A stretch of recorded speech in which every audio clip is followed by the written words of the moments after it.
fragmentos de cáscaras.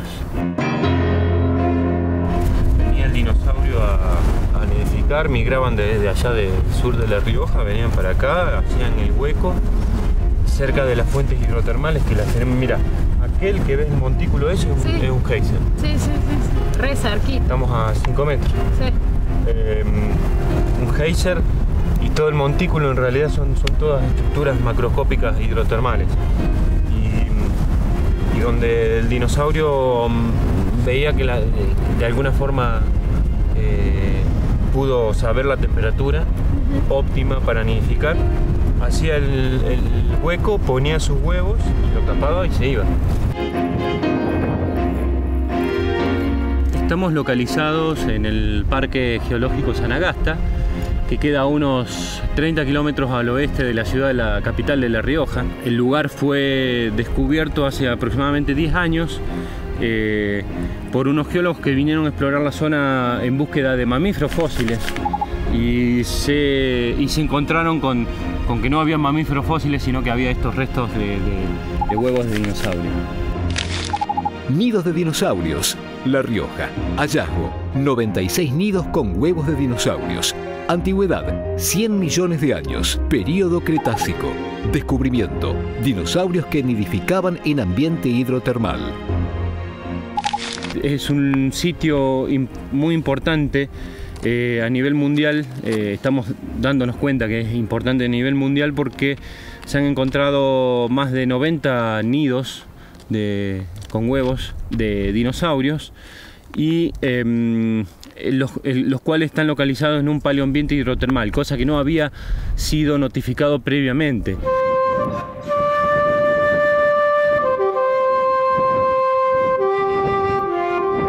Che, y más o menos saben a qué temperatura más o menos están asociadas las unidades, tienen como una temperatura. Sí, están asociadas a temperaturas, de acuerdo a estas estructuras hidrotermales que vemos cerca de los nidos, estaban a temperaturas entre 35 y 40 grados.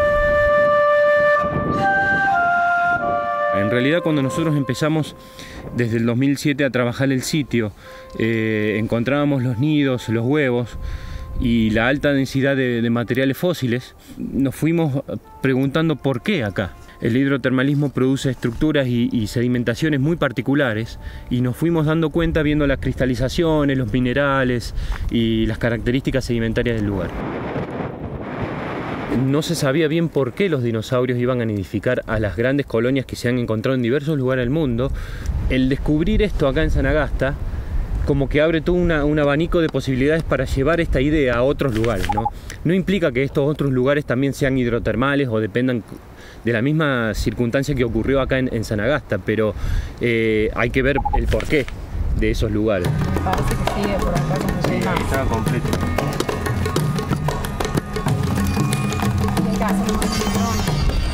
El trabajo comienza, digamos, buscando los materiales en el campo, cáscaras, a veces rodadas, a veces huevos que se han encontrado parcialmente enteros. Mira, estos ya están bastante finos, o sea que este huevo estaba a punto de eclosionar. Sí. A ver. Llegaban aproximadamente a 1,2 milímetros y ahí eclosionaban. Y bueno, se toman materiales o se llevan, digamos, al laboratorio, al crilar, y luego con las cáscaras se hacen imágenes en microscopio electrónico.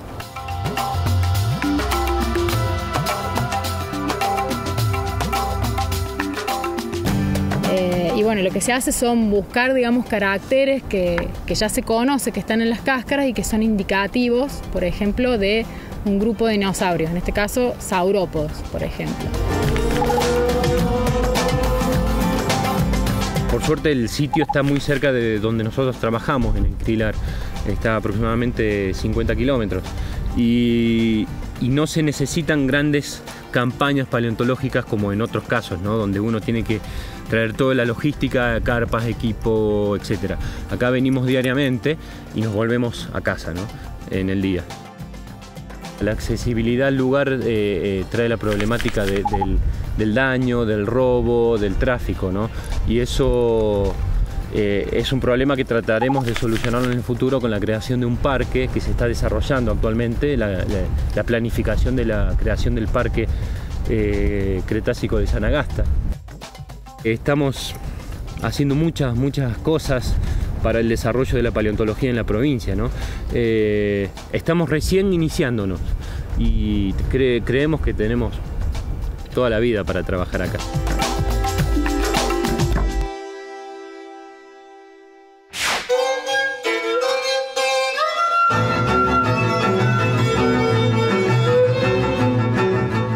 La Fundación Argentina de Nanotecnología invita a los alumnos que cursen los 2 últimos años del secundario a participar del concurso Nanotecnólogos por un Día 2012.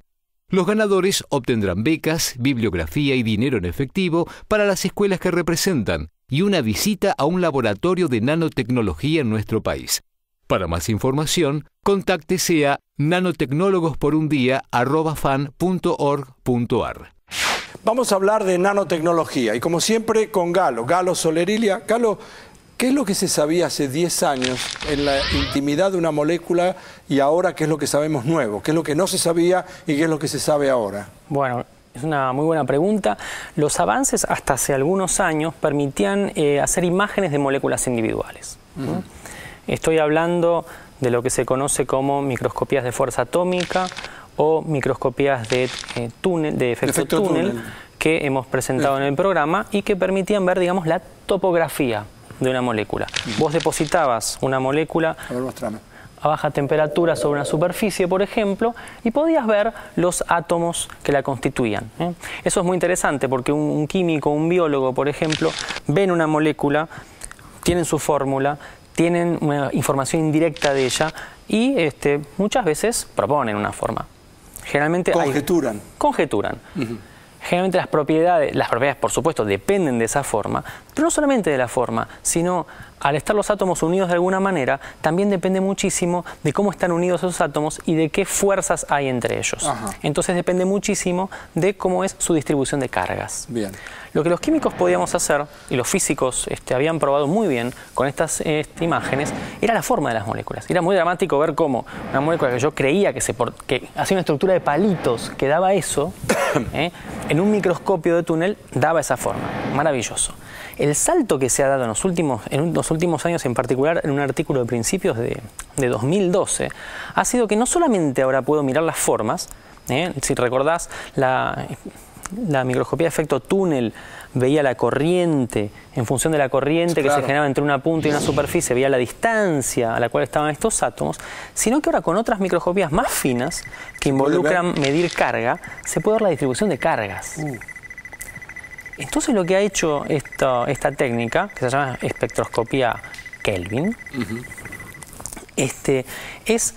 me permite ver las nubes electrónicas de una molécula. Esto es muy interesante. Imagínate un centro, por ejemplo, que hace fotosíntesis. Sí. Un centro que hace fotosíntesis está basado muchas veces en moléculas de tipo clorofila, que son moléculas planas grandes, que nosotros sabemos cómo son. Pero no siempre sabemos cuál es su estado de carga.